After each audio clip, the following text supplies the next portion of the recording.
गोरखपुर विश्व स्तनपान सप्ताह के अवसर पर स्टार हॉस्पिटल में गोष्ठी का आयोजन। आज स्टार हॉस्पिटल गोरखपुर में विश्व स्तनपान सप्ताह के अंतर्गत एक गोष्ठी का आयोजन किया गया। इसका उद्देश्य स्तनपान से होने वाले फायदों का प्रचार करना है। सभा की अध्यक्षता करते हुए डॉक्टर सुरहिता करीम ने स्तनपान के बारे में विस्तृत जानकारी देते हुए बताया कि शिशु को जन्म के पहले घंटे के अंदर स्तनपान शुरू कर देना चाहिए तथा 6 माह तक केवल स्तनपान ही कराना चाहिए। सभा के मुख्य वक्ता वरिष्ठ बाल रोग विशेषज्ञ डॉक्टर शशिमोहन सिन्हा ने बताया कि 6 माह बाद उचित अनुपूरक आहार शुरू करना चाहिए तथा स्तनपान 2 वर्ष या उससे अधिक समय तक कराना चाहिए। उन्होंने बताया कि प्रति वर्ष 1 लाख बच्चों की डायरिया तथा निमोनिया से मृत्यु हो जाती है, जिससे काफी हद तक पूर्णतः स्तनपान कराकर बचाया जा सकता है। इसके अलावा महिलाओं के स्तन कैंसर, अंडाशय कैंसर तथा मधुमेह जैसे रोगों में भी कमी लाई जा सकती है। उन्होंने आगे बताया, स्तनपान के इतने सारे फायदे होने के बावजूद स्तनपान का दर कमी निराशाजनक है। भारत में यद्यपि 90% प्रसव अस्पतालों में होते हैं, सरकारी एवं प्राइवेट, परंतु पहले घंटे में स्तनपान शुरू करने की दर केवल 41.6% है। इन्हीं सब तथ्यों को देखते हुए इस वर्ष स्तनपान सप्ताह का लक्ष्य है अंतराल को भरना, फिलिंग द गैप। भारत के सभी अस्पतालों में प्रसूताओं स्तनपान के सहयोग के सभी बिंदुओं पर हमें ठोस काम करना होगा। सभा में उपस्थित बात रोग विशेषज्ञ डॉक्टर अरुण श्रीवास्तव एवं डॉक्टर तुषार सिन्हा ने भी स्तनपान से होने वाले लाभों की विस्तृत जानकारी दी। सभा के अंत में पूर्वांचल के विख्यात सर्जन डॉक्टर विजहत करीम ने सभी को धन्यवाद दिया। इस कार्यक्रम में मुख्य रूप से उपस्थित रहे स्वप्निल श्रीवास्तव, रविशंकर राव, फारूक खान, सरोज, मनोज कुमार, कलीम एवं अस्पताल के सभी कर्मचारियों का सहयोग रहा। गोरखपुर से EN दिल्ली की एक्सक्लूसिव रिपोर्ट। अस्पताल हो या गैर सरकारी अस्पताल, लेकिन पहले घंटे स्तनपान कराने की जो परसेंटेज है वो केवल 41.6% है। आधे से भी कम डिलीवरीज में स्तनपान कराया जा पा रहा है, इतने साल की मेहनत के बावजूद। तो इसीलिए इस साल का हमारा जो लक्ष्य है वो है इस अंतराल को भरना, फिलिंग द गैप। ये जो गैप्स है जिसके वजह से ये पूर्ण स्तनपान की तरफ हम लोग नहीं बढ़ पा रहे हैं, उसके फ़ायदे नहीं ले पा रहे हैं, उन कमियों को एनालाइज करना और उन कमियों को इस साल का हमारा लक्ष्य है। और इसके मेनली 4 बिंदु हैं जिस पे हमें काम करना है। पहला कि डिलीवरी के बाद माँ और बच्चे को एक साथ रखना चाहिए, चाहे सिजेरियन हो या नॉर्मल। सिजेरियन में और भी ज़रूरी है, क्योंकि सिजेरियन में ज़्यादातर उसमें बच्चे माँ को शिफ्ट करते हैं, बच्चे को कहीं और लोग लेके बैठे रहते हैं और पहले घंटे का स्तनपान पूरी तरह से छूट जाता है।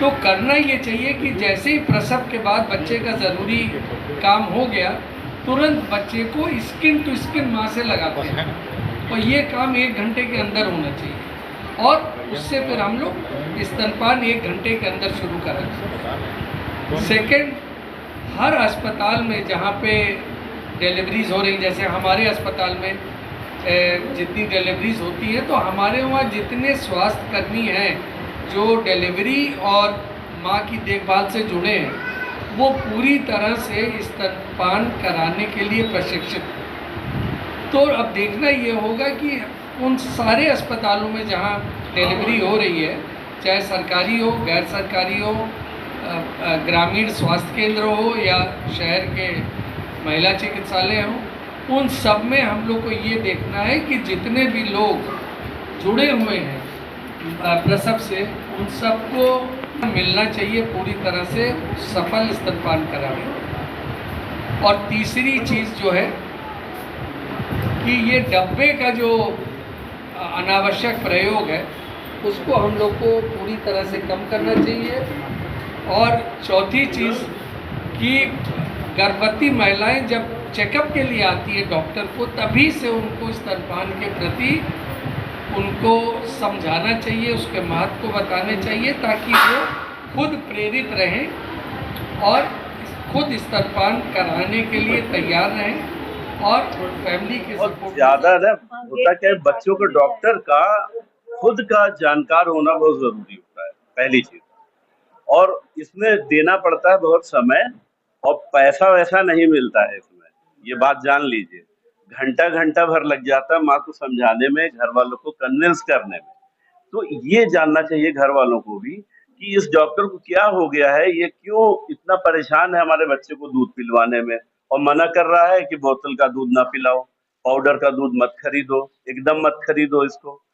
इसकी वजह ये है, वो डॉक्टर इसलिए समझा रहा है कि अगर वो एक बच्चे को अगर वो दूध पिलवा देता है अगर माँ का, तो समझिए उसको बहुत खुशी होती है अंदर से कम दूध पिला के उसने एक बच्चे को बहुत एक मतलब वरदान दिया। दूसरा, माँ के लिए क्या किया, उसको कैंसर से बचाया, उसको ओबेसिटी यानी मोटापे से बचाया, और इस तरीके की कई चीजों से, और मेंटल जो लव होता है ना बच्चे और माँ का, उसको उसने बढ़ाया।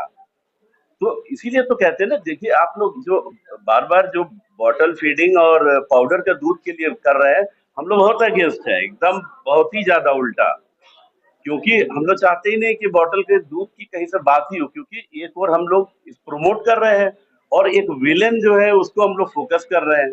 मीडिया में क्या होता है, जब कहीं हत्या हो जाती है तो विलेन का नाम सबसे ज्यादा हो रहा है, और जिसने अच्छा काम किया उस पर कोई फोकस नहीं कर रहा है।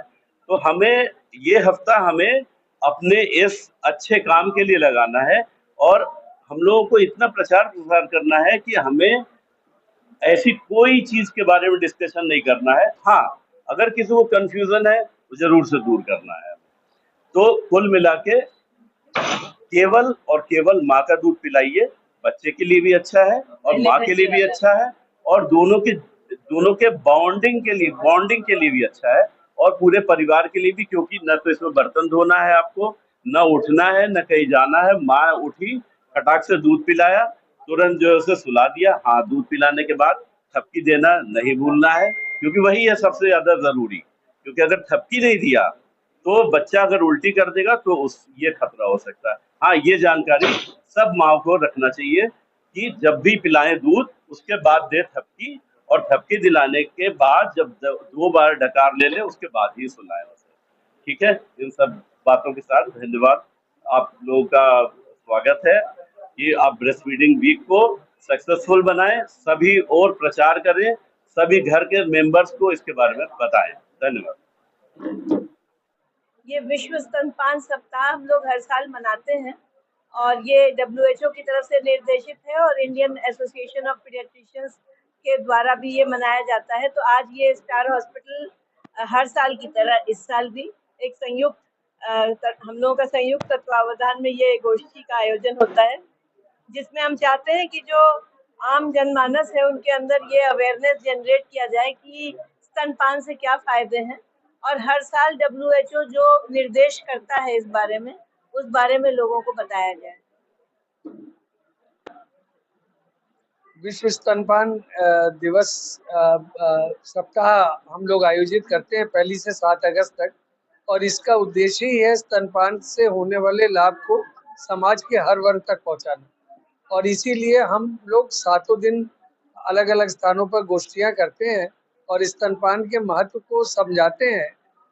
गर्भवती महिलाओं को तो हम लोग जब वो अपने चेकअप के लिए आना शुरू करती है तभी से लेडी डॉक्टर्स स्तनपान के महत्व को समझाती हैं और उसको मनोवैज्ञानिक रूप से तैयार करती हैं कि वो अपने प्रसव के बाद स्तनपान बच्चे को संपूर्ण स्तनपान 6 माह तक कराएं।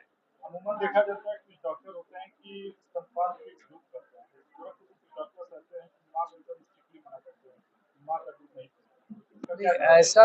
ऐसा तो नहीं है। अब जितने भी डॉक्टर हैं उनका खुद नाम ही इसी आगे पास में है, काफी ज्यादा माँ की बच्चों के लिए दुश्मन है, तो एकदम स्ट्रिक्टली मना कर देते हैं। अब ऐसा पेशेंट्स को भगा देते हैं। अब ऐसा तो नहीं होना चाहिए, क्योंकि ये तो सर्वविदित है और लाखों फायदे हैं स्तनपान के। 1 लाख से ज्यादा मृत्यु निमोनिया और डायरिया से हो जाती है उन बच्चों की जो ऊपर का दूध पीते हैं और सिर्फ संपूर्ण स्तनपान नहीं करते हैं। इसके अलावा करोड़ों डायरिया केसेस है, लाखों निमोनिया केसेस है, मोटापा है, महिलाओं में स्तन के कैंसर, अंडाशय के कैंसर, डायबिटीज, ब्लड प्रेशर, ये सारी रोग जो है काफी हद तक सिर्फ स्तनपान द्वारा बचाया जा सकता है।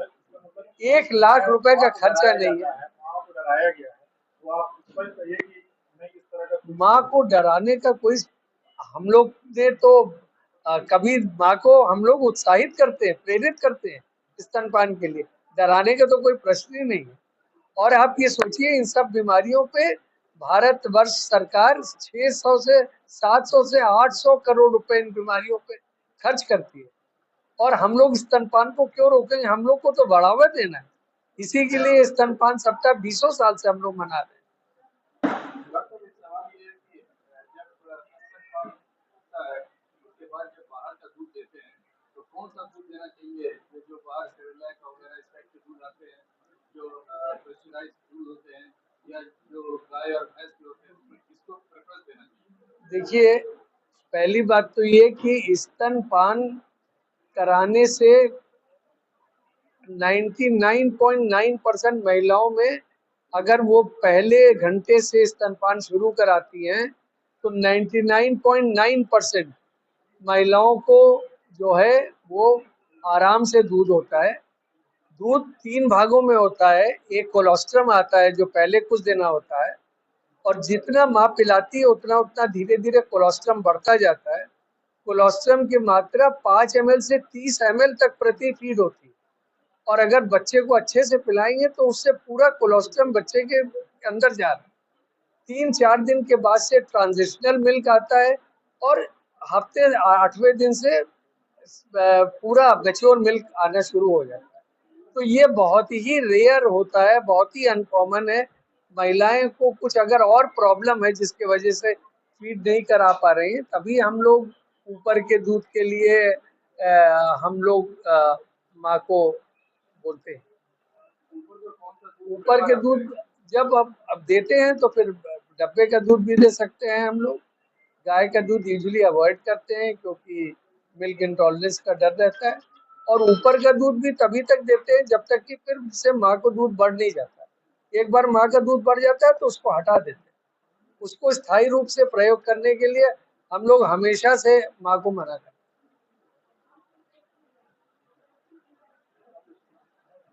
हैं। Doctor SM Sinha.